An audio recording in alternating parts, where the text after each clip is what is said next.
আপনি নতুন ক্ষমতায় বসেছেন, তাই নরম ভাষায় কিছু কথা বলে প্রস্তাব রেখে গেলাম। যদি আপনিও যদি সেই শত্রুর মহাজন ইউনূসের মতো আপনি যদি সেই খুনিদেরকে শাস্তি দিতে বিলম্ব করেন, একদিন এই শান্তিপ্রিয় জনতা আপনার বিপরীতে মাঠে নামতে বাধ্য হবে। যখন আমার ভাই রইসুদ্দিনকে নির্মমভাবে মিথ্যা অপবাদ দিয়ে মব ভায়োলেন্সের মাধ্যমে হত্যা করা হয়েছিল, তখন ক্ষমতায় কে ছিল?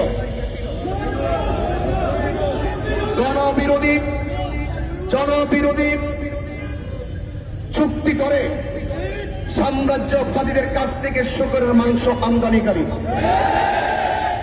ওই সময় কে ক্ষমতায় ছিল? ওই সময়ে ক্ষমতায় সে ছিল যে ব্যক্তি হলো মব ভায়োলেন্সের প্রতিষ্ঠাকারী। ওই সময় যে ক্ষমতায় ছিল সে হলো এই বাংলাদেশের শান্তিপ্রিয় দেশে খুনের রাজ্য কায়েমকারী। সেই মহাজন এখন এতেকাফে বসছে। এতেকাফে বসে পার পাওয়া যাবে না। এই দেশের মানুষ এত বোকা নয়।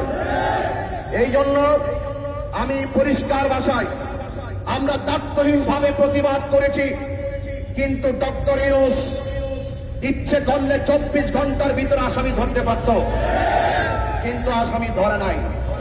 এমনকি মামলাটা নিতে পর্যন্ত গড়িমসি করেছে।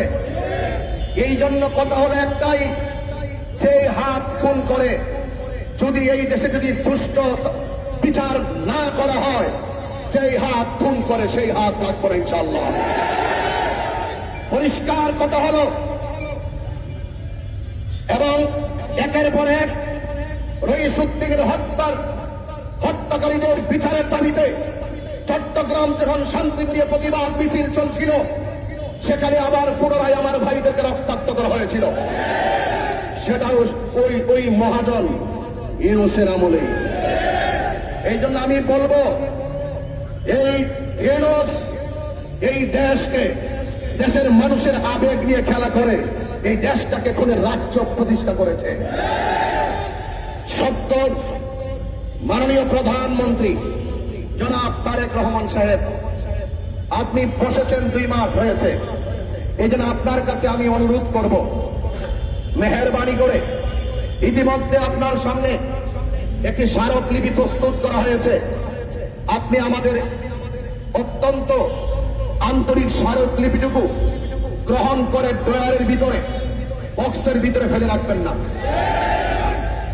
এই স্মারকলিপি হাতে গ্রহণ করে অপরাধীদেরকে তাৎক্ষণিকভাবে বিচারের আওতায় আনতে হবে, তাদেরকে গ্রেফতার করতে হবে এবং পাশাপাশি তাদেরকে দৃশ্যমান শাস্তি প্রদান করে আমাদের অন্তরে যে পিপাসা, সেই পিপাসাকে নিবারণ করতে হবে।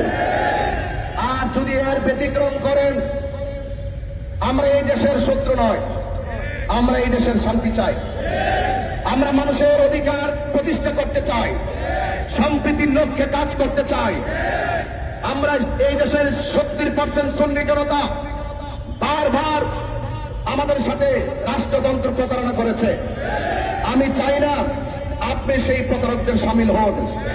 অনতি বিলম্বে স্মারকলিপি গ্রহণ করে আমার ভাই মাওলানা রইসুদ্দিনের হত্যাকারীদেরকে গ্রেফতার করে দৃষ্টান্তমূলক শাস্তি দিতে হবে।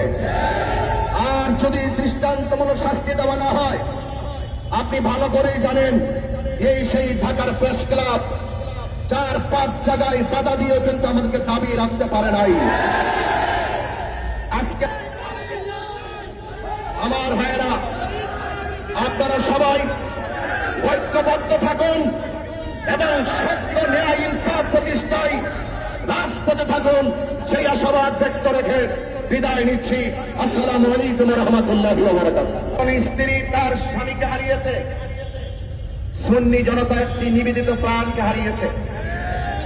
আমরা এই চিত্র দেখে আর বরদাস্ত করতে পারি নাই।